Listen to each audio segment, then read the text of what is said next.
Isang nakakagulat na pangyayari ang nadiskubre ng mga scientists, mga kaibigan. Dahil sa tila baga nadiskubre daw nila ang langit. Ano nga ba ang katotohanan patungkol sa langit at ano ang kalagahan nito sa ating pananampalataya bilang mga Kristiyano?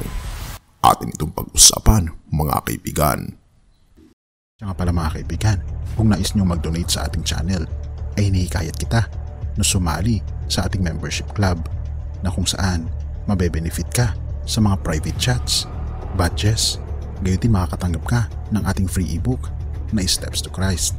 Ito ang isa sa mga pinakasikat na anti-stress na libro sa buong mundo ngayon. Salamat kaibigan sa inyong pagsuporta sa pag-join sa ating membership. At balik tayo sa ating topiko.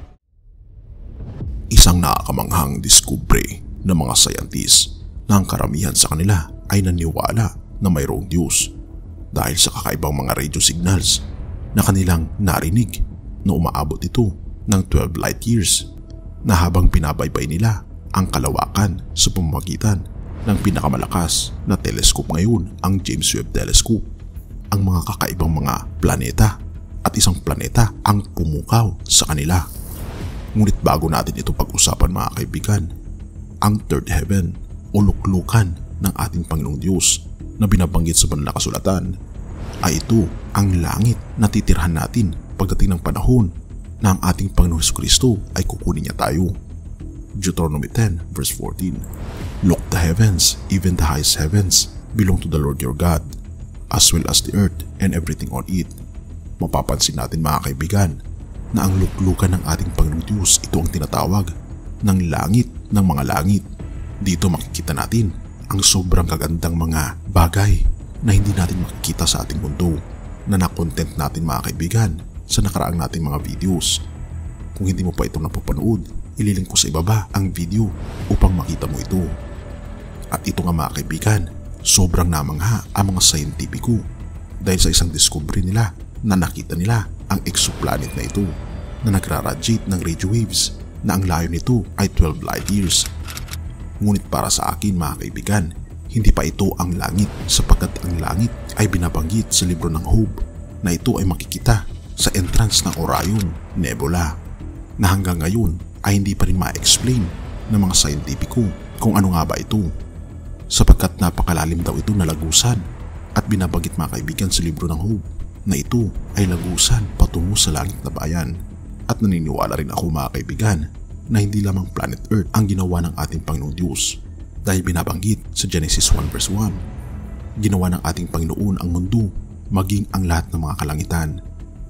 Ibig sabihin, hindi lamang planet Earth ang ginawa ng ating Panginoong Diyos, kundi gumawa ito ng napakarami pang mga planets na naniniwala ako na mayroon itong mga nakatira dito.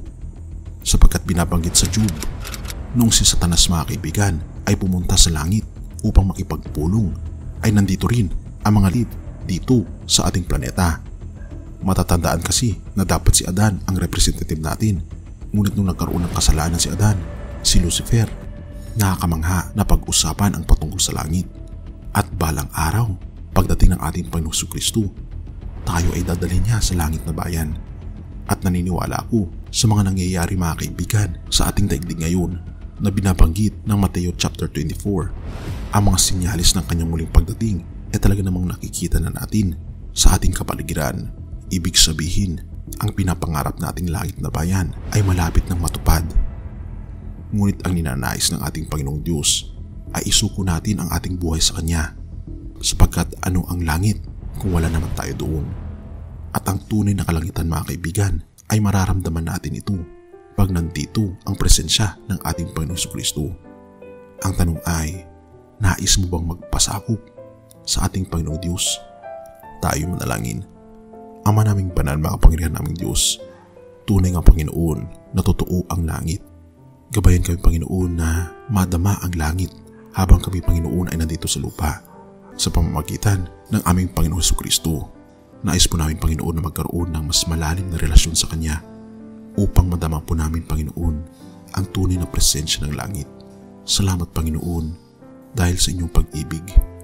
Gabayan kami sa aming mga hakbangin sa lupang ito, at nais po namin, Panginoon, pasalamatan ka dahil hindi po kami karapat-dapat sa mga regalo po ninyo, ang buhay na walang hanggan, ang langit na bayan at ang aming Panginoong Jesucristo. Panginoon, salamat dahil kami po'y tinatawag ninyo at inaangkin po ninyong mga anak. Purihin ka o aming Panginoong Diyos at patawarin po kami sa lahat ng aming pagkukulang at pagkakasala, pagkat ito ay aming sabot hiling sa matamis na pangalan ng aming Panginoong Jesus. Amen.